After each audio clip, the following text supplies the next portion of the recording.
Hi, I'm Adam Badke, Community Manager here at Eidos Montreal. I'm here today with Mr. Stephen Gallagher, Narrative Director on Eidos Montreal's Thief, and we're going to take a little bit of a closer look at the story of the game. You may think you caught me, but think again. Because when I want something, I always get it. When you guys sat down to put pen to paper, what were your original inspirations? The biggest driving inspiration I feel was that when you have a character as complex as Garrett, finding a position to put him in and seeing how he can react to that was the biggest inspiration. So at the beginning of the project, I spent a lot of time involved with the animation side. So kind of thinking about how Garrett would perform, how he would act, how he would think. So the "what would Garrett do" mantra became really, really useful. If you think about Garrett, of who he is, he doesn't know where he came from exactly. You know, who are his parents? He doesn't know. He grew up in an orphanage, and very quickly he escaped that orphanage. Even then, you could see this very strong desire to be free, to be independent. It's almost like he has to send a message to the world. You know, it's like, I only need myself. Right. Now, as a child on the streets, of course, he would have had to have stolen just to survive. And this basically, I think, is where Garrett discovers this ability within himself where he doesn't just steal, he's so much more than that. How many people are actually involved in creating the script? It's a pretty small team by any standards. There's like a 50-50 split with the guys that we've got. I've got a couple of designers who help to implement the actual content that's written on the floor, and like a small team of writers that actually help me to do the cinematics, the in-game dialogue, the material that you'll find in the game to read, the bugs, etc., etc. Okay. I am Garrett. How would you describe the atmosphere of the city when Garrett returns?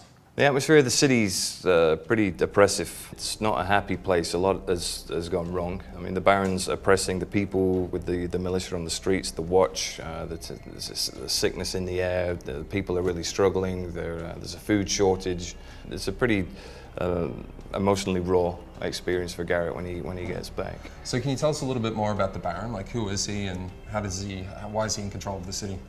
The Baron is the latest in the line of the House Northcrest who have taken the chair. Baron Elias Northcrest, his father before him and his grandfather were very proactive on the industry and the technology. Baron Northcrest is really taking that a step further now. He's in a position whereby he's trying to get the city to take that big step forward, where industry and technology is driving everything. Right.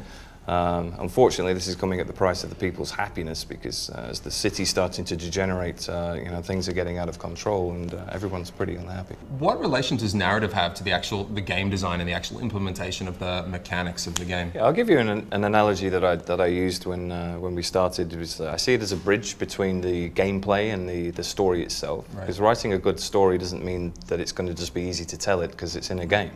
There's a lot of gameplay that a gamer wants to experience without being distracted. Narrative is the bridge between that, where we enable level design to implement the story without it being a distracting element to the player, and you can still enjoy it to its full effect. Right.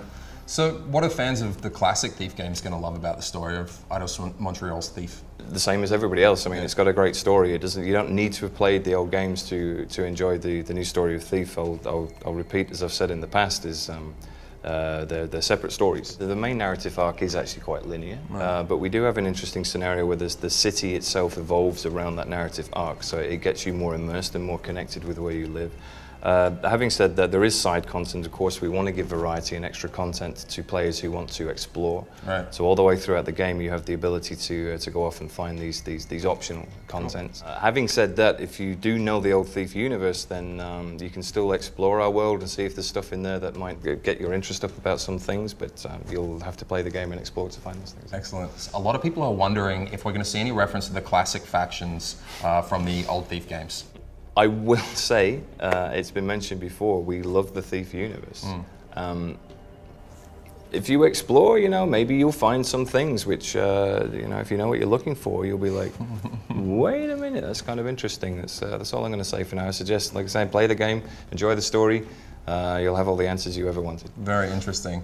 Well, thank you very much for joining us here today, Stephen. Yeah, it's been a pleasure. I think that about wraps it up for everyone at home. Thank you very much for joining us. For more on Thief, join us at Facebook, Twitter, and YouTube, all of them /Thief.